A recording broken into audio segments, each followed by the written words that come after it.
Hello friends, எல்லாருக்கும் வணக்கம். இன்னைக்கு நம்ம நிக்கிஸ் கிச்சனில் நம்ம எல்லாத்தோட ஃபேவரட் மட்டன் ரெசிபி ஒன்று செய்ய போகிறோங்க. ரொம்ப சூப்பரான மட்டன் வறுவல் எப்படி செய்கிறதுன்னு பார்க்கலாம். இதை வந்து பேச்சுலர்ஸ்லேருந்து பிகினர்ஸ்லேருந்து யார் வேணாலும் குயிக்காக பண்ணுற மாதிரி நல்ல ருசியான மட்டன் வறுவல் உங்களுக்காக செஞ்சு காமிக்க போகிறேன். ரொம்ப டேஸ்ட்டாக வந்திருக்குதுங்க. ஃப்ரெஷ்ஷாக மசாலாவெல்லாம் நம்ம வறுத்தரைச்சி செய்ய போகிறோங்க.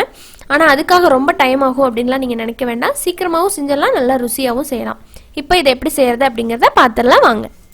வீடியோக்குள்ளே போகிறதுக்கு முன்னாடி நீங்கள் நம்ம சேனல் நிக்கிஸ் கிச்சனுக்கு சப்போர்ட் பண்ணணும் அப்படின்னு நினச்சிங்கன்னா நீங்கள் செய்ய வேண்டியதெல்லாம் ஒன்று தான். ப்ளீஸ் நம்ம சேனல் நிக்கிஸ் கிச்சனை சப்ஸ்கிரைப் பண்ணிக்கோங்க. சப்ஸ்கிரைப் பண்ணதுக்கு அப்புறமா வர பெல் சிம்பிளையும் மறக்காமல் கிளிக் பண்ணிக்கோங்க.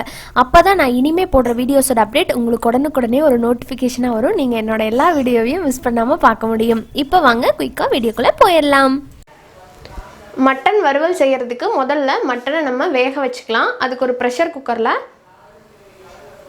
சும்மா ஒரு டீஸ்பூன் அளவுக்கு மட்டும் ஆயில் போடுறேன். ஆயில் சூடானதும் கழுவி சுத்தம் பண்ணி எடுத்துருக்கிற ஒரு 300 கிராம் மட்டன் பீசஸை உள்ளே சேர்த்துடலாம். சேர்த்துட்டு இதை நல்லா வதக்கலாம். இப்போ இதோடவே ஒரு டீஸ்பூன் அளவுக்கு இஞ்சி பூண்டு பேஸ்ட்டு சேர்த்துடலாம். ஒரு டீஸ்பூன் இஞ்சி பூண்டு பேஸ்ட் போட்டுட்டு இதையும் நல்லா வதக்கணும். அதோடவே வந்து கொஞ்சோண்டு மஞ்சத்தூள், ஒரு 1/4 டீஸ்பூன் அளவுக்கு மஞ்சப்பொடி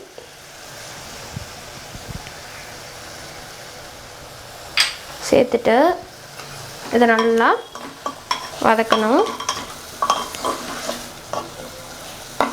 நான் கொஞ்சம் கூட தண்ணி சேர்க்கல, பட் மட்டன்லேருந்தே ஸ்டாக் வந்து நல்லா வெளியே வந்துட்டுருக்கு பாருங்கள். அடுத்ததாக இதில் இந்த மட்டனுக்கு தேவையான அளவுக்கு மட்டும் உப்பு,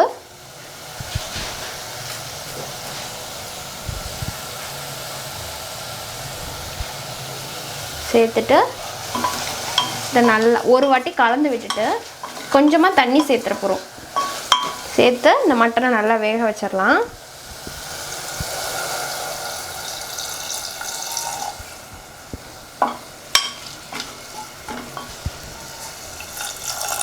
நம்ம வறுவல் பண்ணுறதுனால இந்த ஸ்டாக் வாட்டர் அதிகமாக நமக்கு தேவையில்லை. ஸோ பார்த்து அளவாக ஊற்றி மூடி போட்டுடலாம்.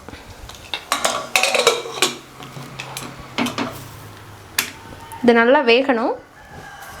நான் ஒரு 6லேருந்து 7 விசில் விடுவேன். பார்த்து வெந்துட்டு அதுக்கப்புறம் பார்க்கலாம். அடுத்ததாக நம்ம இந்த வறுவலுக்கு ஒரு ஃப்ரெஷ் மசாலா ரெடி பண்ணிக்கலாம். அதுக்கு ஒரு பேனில் 1 டீஸ்பூன் மிளகு, 1/2 டீஸ்பூன் சோம்பு, 1/2 டீஸ்பூன் சீரகம், 2 கிராம்பு, கொஞ்சமாக பட்டை, ஜாதி பத்திரியில் ஒரு இதழ் மட்டும் எடுத்துருக்குறேன். அடுத்ததாக காரத்துக்கு தகுந்த மாதிரி காஞ்ச மிளகா சேர்த்துக்கலாம். இப்போ இதில் ஒரே ஒரு காஞ்ச மிளகா, அதோட கலருக்காக 3லேருந்து 4 காஷ்மீரி மிளகா சேர்த்துக்கலாம்.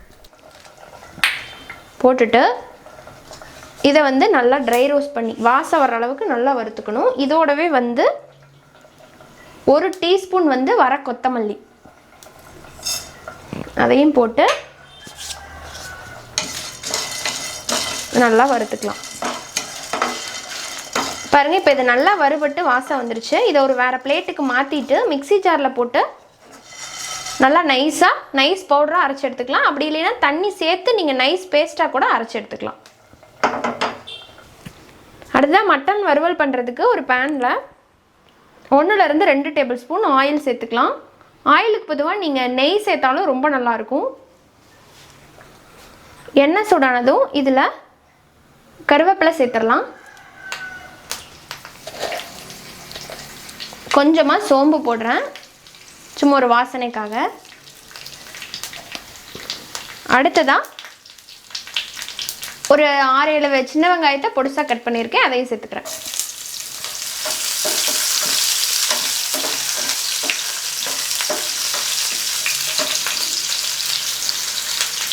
இதோட 2 காஞ்ச மிளகா,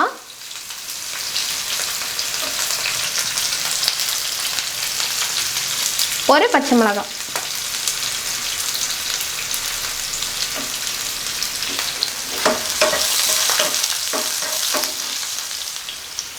அடுத்ததான் இதோட 1 டீஸ்பூன் இஞ்சி பூண்டு பேஸ்ட். ஆல்ரெடி நம்ம மட்டனில் போட்டு வேக வச்சுருக்குறோம், இப்போவும் சேர்த்துக்கலாம், நல்லா வாசனையாக இருக்கும். சேர்த்துட்டு இதோட பச்சை வாசம் போகிற அளவுக்கு நல்லா வதக்கணும். இப்போ இஞ்சி பூண்டோட பச்சை வாசம் போனதும் இதில் நம்ம அந்த ஃப்ரெஷ்ஷாக அரைச்ச அந்த மசாலா விழுது இருக்கு இல்லைங்களா, அதை சேர்த்துடலாம். இதோடவே லைட்டாக தண்ணி சேர்த்து ஊற்றுறேன். நீங்கள் மட்டன் வேக வச்ச தண்ணி இருந்ததுன்னா அதை கூட சேர்த்து இந்த டைமில் கலந்து ஊற்றிக்கலாம். மிக்ஸ் பண்ணி விட்டுருங்க. ஸோ இந்த மசாலாலேருந்து நல்லா ஆயில் வந்து பிரிஞ்சு வந்துருச்சு. இப்போ இந்த ஸ்டேஜில் நம்ம வேக வச்சு எடுத்த மட்டன் பீசஸை உள்ளே சேர்த்துடலாம். இப்போ உள்ளே சேர்த்துக்கிறேன்.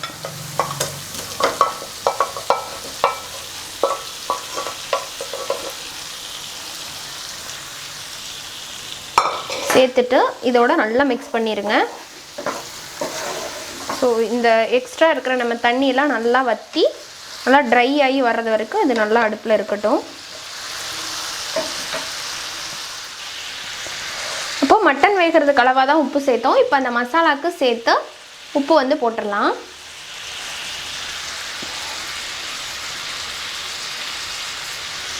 உப்பு சேர்த்துட்டு இதை மறுபடியும் ஒரு டைம் மிக்ஸ் பண்ணிவிட்டு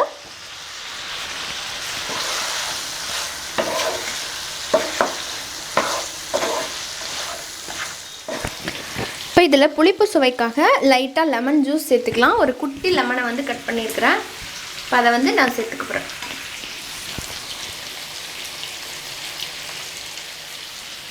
சேர்த்துட்டு அகைன் வந்து நல்லா மிக்ஸ் பண்ணிக்கலாம். ஸோ வறுவல் கிட்டத்தட்ட ரெடி ஆகிடுச்சு. இன்னொரு 2 மினிட்ஸ் மட்டும் அடுப்பில் இருந்ததுன்னா போதும்.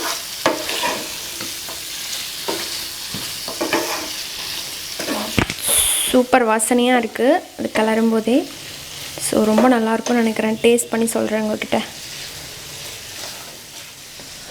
இப்போ மட்டன் ஃப்ரை வந்து ரெடி ஆகிடுச்சு பாருங்கள். நல்லா அந்த மசாலாலாம் இதாகி நல்லா ட்ரை ஆயிடுச்சு. இப்போ இதில் ஃபைனலாக இது வந்து ஆப்ஷனல் தான், வேணுன்னா சேர்த்துக்கலாம், அப்படின்னா தேவையில்லை. பெப்பர் பொடி, ஃப்ரெஷ்ஷாக அரைச்ச பெப்பர் பொடி வந்து ஒரு 1/2 டீஸ்பூன்லேருந்து 1 டீஸ்பூன் வரைக்கும் கடைசியாக போட்டு நல்லா இதை கலந்து விட்டுறலாம். காரம் சரியாக இருந்ததுன்னா நீங்கள் போட தேவையில்லை. பட் ஃபைனலாக இது மாதிரி போடும்போது டேஸ்ட் ரொம்ப நல்லாயிருக்கும். இப்போ இதில் கடைசியாக கருவேப்பிலை, அப்புறமா மல்லி இலை,